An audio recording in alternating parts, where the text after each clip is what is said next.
پاک قطر گروپ جہاں اپنی ٹیم اور اپنے کسٹمرز کے اعتماد پر اللہ تعالیٰ کا شکر گزار ہے، وہیں وہ اپنی شریعہ ٹیم پر بھی بہت فخر کرتا ہے۔ ہمیں اعزاز یہ حاصل ہے کہ پاک قطر گروپ کے شریعہ بورڈ کی بنیاد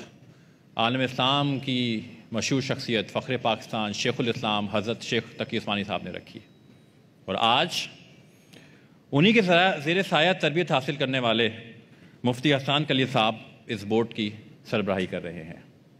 مفتی احسان کلیم صاحب نہ صرف پاکستان بلکہ پاکستان سے باہر بھی بہت سارے ادارے حضرت کے علم سے فیض حاصل کر رہے ہیں، اور آج ہم سب کے لیے یہ بات باعث فخر ہے کہ حضرت ہمارے ساتھ موجود ہیں۔ میں بصد احترام ملتمس ہوں حضرت احسان کلیم صاحب سے کہ تشریف لائیں اور اس موقع پر اپنے خیالات کا اظہار کریں۔ بسم اللہ الرحمن الرحیم، الحمدللہ رب العالمین والصلاة والسلام علی سید المرسلین وعلی آلہ وصحبہ اجمعین۔ مہمانان گرامی، السلام علیکم ورحمۃ اللہ وبرکاتہ۔ الحمدللہ پاکستان میں 2001 اور 2 سے اسلامی مالیاتی نظام کا جو سفر شروع ہوا، الحمدللہ وہ بالتدریج ترقی کی منزلیں طے کر رہا ہے، اور شروع میں اسلامی بینکنگ کا حل تو لوگوں کے ہاتھ آ گیا تھا، لیکن انشورنس کا متبادل جنرل انشورنس کا بھی اور لائف انشورنس کا بھی مہیا نہیں تھا۔ لیکن الحمدللہ 2005 سے اس سفر کا بھی آغاز ہوا، اور اس کے علاوہ بھی اسلامی مالیاتی امور میں بہت ترقی ہوئی، اور آج یہ ایک پیرالل انڈسٹری الحمدللہ وجود میں آ گئی ہے، اور امید یہ ہے کہ بہت جلد کنونشنل سسٹم بھی اسی طرف منتقل ہوگا۔ بہرحال ہمارے ذمے کوشش ہے، نتیجہ اللہ سبحانہ و تعالیٰ کے ہاتھ میں ہے، لیکن یہ بات آج حاصل ہو چکی ہے کہ اگر کسی ادارے کو، کسی کاروبار کو، افراد کو اسلامی مالیاتی نظام کے کسی بھی حصے سے استفادہ کرنا ہو تو اللہ کا شکر ہے کہ متبادل موجود ہے۔ فل فلیج بینکنگ ہو یا ونڈو اسلامک بینکنگ ہو، فل فلیج تکافل ہو یا ونڈو اسلامک تکافل ہو، میوچل فنڈز ہوں، ہر سطح کے اوپر الحمدللہ اسلامی مالیاتی طریقہ موجود ہے، اور وہ آہستہ آہستہ ترقی کر رہا ہے۔ آج کوئی یہ نہیں کہہ سکتا کہ چونکہ کوئی متبادل نہیں ہے لہٰذا مجھے اپنے کاروبار کے لیے یا اپنے کسی مالی طریقہ کار کے لیے ربا کے طریقے کی یا کنونشنل طریقے کی ضرورت ہے۔ لہٰذا ایک مسلمان کے لیے کوئی وجہ نہیں رہ جاتی کہ اگر اس کی مالیاتی ضرورت ایک جائز طریقے سے، پروفیشنل طریقے سے پوری ہو رہی ہے تو وہ کیوں اصرار کرے گا کہ اس کو ایک ایسا طریقہ اختیار کر کے رکھنا ہے جو شرعی اعتبار سے درست نہیں ہے۔ میں تو بعض اوقات لوگوں سے یہ عرض کیا کرتا ہوں کہ اگر یہ متبادل طریقہ آپ کے خیال میں پورے طور پہ درست نہیں ہے تو اس کے مقابل ایک ایسا طریقہ ہے جس کے صحیح نہ ہونے کے بارے میں پورا اطمینان ہے، اور اگر مان لیا کہ یہ طریقہ ایسا ہے جس کے صحیح ہونے کے بارے میں پورا اطمینان نہیں ہے، اور آپ کے سامنے اگر یہی 2 راستے ہیں تو آپ خود سوچ لیجئے کہ پھر آپ کو کس راستے کے اوپر چلنا چاہیے۔ تکافل کا جو سسٹم ہے، جو نظریہ ہے، وہ ہماری اقدار سے اور اسلامی تعلیمات سے نکل کر آتا ہے۔ یہ بہت ہی آسان سا اور بہت بہترین نظریہ ہے الحمدللہ کہ باہمی تعاون کی بنیاد کے اوپر ایک فنڈ وجود میں آتا ہے، اور الحمدللہ ہمارے ہاں وہ وقف کی بنیاد پر بنا ہوا ہے، اور اس فنڈ کے اندر کنٹریبیوشن لوگوں کا جاتا ہے، اس فنڈ کو محفوظ رکھا جاتا ہے، اسلامی طریقوں سے اس کو انویسٹ کیا جاتا ہے اور اس کو بڑھایا جاتا ہے، اور اسی فنڈ سے افراد کو اور اسی طریقے سے کاروباروں کو کوریج فراہم کی جاتی ہے جو مختلف نوعیت کی ہوتی ہے۔ اس کے علاوہ فیملی تکافل کے اندر اس کے ساتھ انویسٹمنٹ کو بھی جوڑا جاتا ہے، اور اس طریقے سے ایک حصہ رسک کوریج کے لیے ہوتا ہے اور ایک حصہ اس کے اندر سرمایہ کاری کے لیے اور انویسٹمنٹ کے لیے ہوتا ہے۔ جو پروڈکٹ اس وقت آپ کے سامنے پیش کی جا رہی ہے وہ بھی اسی نظریے کی بنیاد پر قائم ہے کہ مثلاً کمپنیاں اپنے ملازمین کو کوریج فراہم کرنے کے لیے کنٹریبیوشن دیتی ہیں، اور اس کنٹریبیوشن کا ایک حصہ وقف کے اندر چلا جاتا ہے اور ایک حصہ سرمایہ کاری کے اندر لگتا ہے،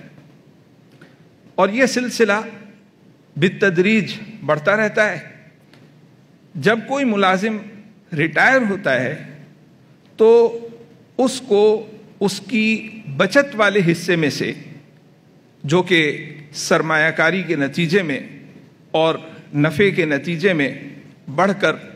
کافی آگے پہنچ چکی ہوتی ہے، وہیں سے اس کو ایک ریگولر انکم فراہم کی جاتی ہے جب تک اس کا وہ سرمایہ برقرار رہتا ہے۔ اگر اس کی زندگی کا اختتام آ گیا تو جو پیسے اس کے انویسٹمنٹ اکاؤنٹ کے اندر بچے ہوتے ہیں وہ اس کو دے دیے جائیں گے، اور اگر وہ حیات رہتا ہے اور اس کے انویسٹمنٹ کے پیسے ختم ہو جاتے ہیں تو وقف فنڈ جو کہ لوگوں کو باہمی امداد کی بنیاد پر تعاون فراہم کرنے کے لیے ہے، وہاں سے ریگولر انکم کا سلسلہ جاری ہو جاتا ہے۔ بہت مرتبہ یہ سوال کیا جاتا ہے کہ صاحب آپ تو پہلے ہی سے بتا دیتے ہیں کہ کتنے سال اور کتنا ملے گا، تو یہ فکسنگ ہو گئی، اور فکسنگ شریعت کے اندر جائز نہیں ہے۔ تو یہ بات سمجھ لینی چاہیے کہ اول تو یہ بات کہ فکسنگ ایبسلوٹلی غلط ہے، یہ درست نہیں ہے۔ دوسری بات جو ہے وہ یہ ہے کہ فکسنگ کے بجائے یوں کہنا چاہیے کہ یہ ایک کیلکولیٹڈ ایسٹیمیشن ہے جس کی بنیاد پر یہ بتایا جا سکتا ہے کہ اگر آپ اتنا ماہانہ جمع کریں گے یا پیریوڈک جمع کریں گے تو اتنے سال کے بعد آپ کے انویسٹمنٹ کے اندر اتنا ہوگا، اور اس کو اگر اتنے عرصے پر تقسیم کیا جائے تو آپ کو اتنے سال تک یہ انکم مل سکتی ہے۔ اور پھر اس کے بعد الحمدللہ وقف فنڈ کے اندر اتنی اسٹرینتھ موجود ہے کہ وہ انکم، ریگولر انکم جو ہے وہ دے سکتا ہے، جو کہ عطیے کے طور پر دی جائے گی اور تبرع کے طور پر دی جائے گی، ایک کنٹریبیوشن کے طور پر دی جائے گی۔ یہ جو سسٹم ہے اس کے اندر ایک ایسا پوائنٹ ہے جس کو یوں کہنا چاہیے کہ ہم خرما ہم ثواب، کہ اس کے اندر دنیا کا بھی فائدہ ہے اور آخرت کا بھی بہت بڑا فائدہ ہے اگر کوئی اس کی نیت کرے۔ وہ یہ ہے کہ یہ کنٹریبیوشن جو آپ دیتے ہیں اس کا ایک حصہ ریگولر بیسس کے اوپر وقف کا حصہ بن جاتا ہے، وقف کی پراپرٹی بن جاتا ہے۔ آپ کے علم میں ہوگا کہ وقف ایک ایسی اینٹیٹی ہے جو پرپیچول ہے، جو ہمیشہ قائم رہنے کے لیے، ہم نے تو اسی نیت سے قائم کی ہے کہ انشاءاللہ یہ قیامت تک قائم رہے۔